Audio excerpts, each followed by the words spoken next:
Hey everyone, it's your boy Steve. Happy Valentine's Day. So, I was on the Facebooks, I know, bad idea, but I was on the Facebooks going through one of my many counselor groups, and I saw something, a post, that caused a pretty intense reaction in me, and seemed to cause an intense reaction in a lot of other people. And I'm not going to read the whole thing, I'm actually just going to paraphrase it. This person made a quick rant. She said, I know we don't go into this field for the money, the field being counseling, but anyone else get overwhelmed based on how little we get paid versus the rising cost of everything. I just feel like I'm never going to get ahead due to bills, taxes, student loans, etc. Now, as a relatively successful mental health counselor and business owner, I had a pretty strong reaction. And I wanted to respond both as a business coach, as a mental health counselor, as a successful whatever the hell, but I really just want to be a human being for a little bit. And we're going to see where this goes. I get really, I don't want to say triggered. I want to say, like, I just have an emotional reaction, a resistance when engaging with people who maybe let the struggle overwhelm them, because the struggle is real, and I've definitely been half a step from homeless, and I've definitely been in a place where I was like crying every other day and freaking out about my business and freaking out about my bank accounts, and it was miserable.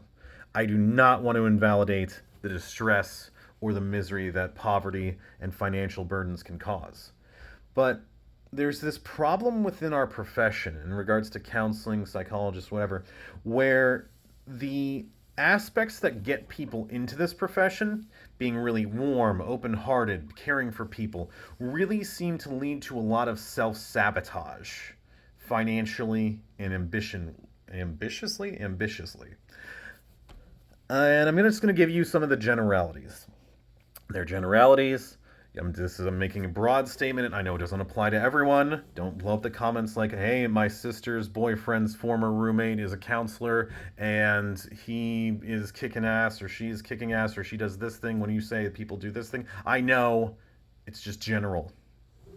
One of the things that I see, though, is this idea that poverty is a virtue and ambition is a vice.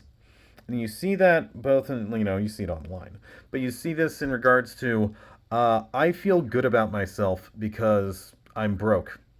I feel good about myself because I have these clients who maybe can afford counseling, but I'm giving them a discount anyway, or they can't afford counseling, and I'm almost like martyring myself to serve them.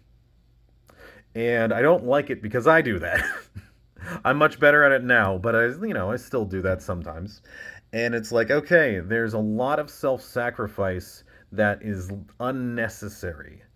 And the poverty as a virtue idea really gets my goat, because there's this underlying idea that counselors aren't supposed to get rich. Counselors aren't supposed to make a living wage, or if you've succeeded, you must have done something wrong, or if you succeeded, you're lucky. You didn't work for it. You didn't establish appropriate boundaries and expectations and network as hell and read the books and do everything. No, you're just lucky. It really, and you don't even need to validate that as an emotion for me or as a need for me. It's just like, okay, there's this idea that if you succeed, it was almost like by fate rather than in your hands. And as much as we as counselors work with people on gaining an internal locus of control, I control my own destiny, a lot of people go the opposite way. And it's like, no. Fate's against you, the world's against you, might as well give up. So there's this poverty as a virtue thing. Like, because I'm suffering or I'm losing my mind it's like, oh, I've had one person tell me this. I want to make money, just not too much money, which ugh. I'm like, okay, wait, what does that mean? Too much money. And it's almost an empowerment fear. It's like, okay, if I make too much money, I feel like I'm taking away from other people. I did something wrong. I've done something naughty. This as if the narrative is good people have to be poor. And you can go the other way. I'm not saying this is all on Facebook, so people post on things like, oh, I hate Elon Musk and Jeff Bezos is a horrible human being. And it's like, okay, you post that, And hey, okay, you're allowed to have the opinion, and I'm not saying you have to like these guys, but if your narrative is these are people who are hyper successful, and maybe even hyper successful, you can make a case that they didn't do it in the healthiest way or the most productive way or one that's good for society or for their employees. But the idea that you're hating on the successful in general is definitely going to cross the wires in your brain and say, well, if I'm successful, I'm as bad as these losers. And you can say, well, I'm aware, I'm smarter than that. I'm like, well, question it. Is there a belief that if you're successful, that there's something wrong with it? Because maybe there is. Maybe there's something like the only people who win are the people who are evil, and I can see that getting in the way as well. The other idea, and once again, I don't want to say life doesn't get in the way. You guys have kids, spouses. You gotta work on the PTA or whatever it is your side things are. Pay your bills. There seems to be this idea about not doing the work, and it's like the idea, oh, you should have been taught taxes in high school. Hey, you're preaching to the choir, but you weren't.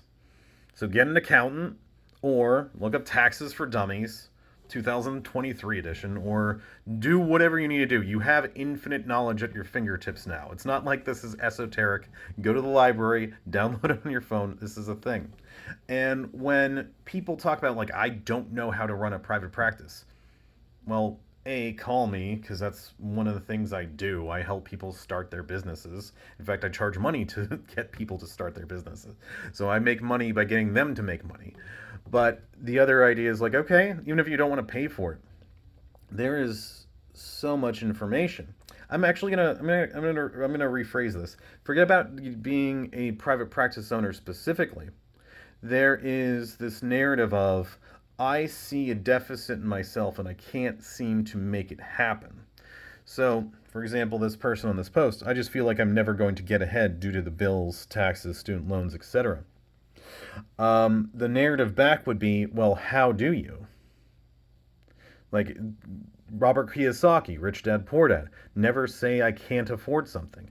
Ask yourself, how can I afford something? How do I make the money or save the money or get the scholarship or, by hook or by crook, get the thing that I'm looking for? And once again, it goes to this like maybe external locus of control. I'm just overwhelmed and I can't see a way out. And my counter to that is, are you doing the work? Like, I'm successful. Why? Because I shook a lot of hands. I was networking with people I never thought I would ever network before with. I was watching the Patrick Bet David podcast. I was reading Brad Lee. I'm going through all these like business courses, and even if the business courses aren't psychology related or counseling related, they're still really, really helpful. It's like, oh, I now know how to market better. I now know how to network better. I now know how to exchange ideas or ask for the next person, the next client to bring the next client on. It's an easy way to say, all right, once again, the more hands you shake, the more money you make. And I had to learn that podcasts, YouTube videos, business books. I read more business books, maybe not more than any other counselor, but I'm getting up there. And it's like, okay, are you doing the same? Or are you, I don't know, watching, what's on now? Game of Thrones. No, I guess that's old now. What's on? Watching whatever stupid thing on Hulu instead of taking 30 minutes twice a week. 30 minutes, that's an hour a week to learn something.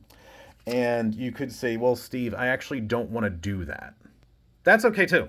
You can say, Steve, I actually don't want to be a business person like that. I don't want to have a private practice. I actually just want to work in a job and get paid and not have to worry about the networking and whatever. It's like, that's fine too, but then your narrative is, how do I negotiate for a higher salary?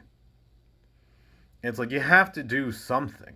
If you're broke or you're not making enough money, yeah, side hustles are great. Go work at, DoorDash. But the idea is like, how do you empower yourself enough to actually feel empowered enough to work one job, maybe less than one job? I don't work 40 hours a week. I work a lot. I work very efficiently, but I work less than that. And I'm fine. I make plenty of money. And all right. So there's just a few. Those are just a few different things that really just get on my nerves, and I know I'm projecting. I get on my nerves because I see aspects of myself that like.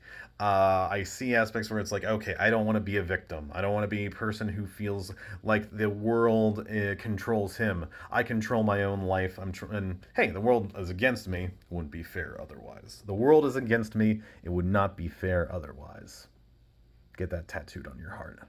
But the idea is like, okay, these are just things that annoy me because I see aspects of myself I want to avoid. Now, just to actually give you some really good tips, I'm not going to say, hey, what you got to do is when your clients cancel, actually charge them. You know that, or you don't know that, and you say, hey, Steve, I actually don't want to go that route. Perfectly fine. So I'm just going to give you some basics. First things first, there's some really, really good coaches with some really, really good content. And I'm just going to give you one, Amber Lyda, Lyda. She's wonderful. Her free stuff got me from nothing to hyper successful. And then I actually started paying her. Well, not hyper successful, successful enough. Then I started paying her, and then I got me even more successful. And it's like just to get the free stuff. She teaches you how to run a practice, run your own business. If you want to go that direction, she's a great resource. Go for it. Look her up, Amber Lyda. She's amazing. Second, if there are things in yourself where you're self-sabotaging or you're finding yourself resistant to certain messages, go towards them. Find someone successful, maybe even a successful person that you hate. Go listen to them and see how you can apply the message to yourself. I just listened to my brother sent me a TikTok with Dan Pena. He's like 70 something years old, richest Hispanic American in the US, and he lives in a castle in Scotland, I think. Anyway, but he's an intense individual. He's very, very aggressive. And it's like, okay, I don't want to work for him, and I sure as hell don't want to work like him. But I take his ideas, his ambition, his like, this is the narrative I'm telling you. I'm going to take this as my own. So even if you hate someone, even if you're like, okay, this message isn't for me, but what can I take from this man's success? And then you can take it. Then you can make it your own. And it's going to be hard because, if you're struggling, maybe you're a little rigid, maybe you're a little closed off like I've been. And the idea is like it's hard to take in new messages. But I think it can be very helpful. And the third thing is learn. I don't want to say learn sales, but learn sales.